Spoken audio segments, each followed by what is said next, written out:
Una boccata d'ossigeno per le imprese. Sì, tutte le imprese del territorio italiano tranne quelle del sud. I 4 decreti legislativi adottati dal Premier Mario Monti in materia di crediti vantati dalle imprese verso la pubblica amministrazione escludono di fatto quelle del Mezzogiorno, allargando ancora di più la forbice economica che già di per sé era fortemente divaricata.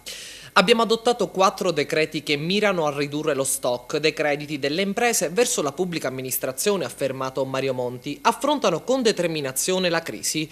Con questi interventi, ha aggiunto Monti, abbiamo sbloccato già da quest'anno 20-30 miliardi di euro.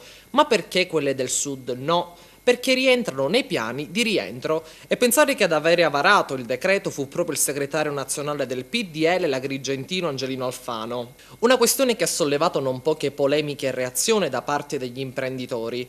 Già attivata l'azione della regione siciliana, che ha chiesto al governo nazionale, attraverso gli assessori all'economia Gaetano Armao e alla salute Massimo Russo, di permettere anche alle imprese siciliane di recuperare direttamente i crediti con la pubblica amministrazione e di rivedere quindi il contenuto dei decreti emanati ieri per l'attuazione del decreto legislativo convertito in legge. I 4 decreti del governo, come detto, al momento escludono la possibilità di certificare i debiti per le imprese delle regioni sottoposte a piani di rientro, tra le quali c'è la Sicilia.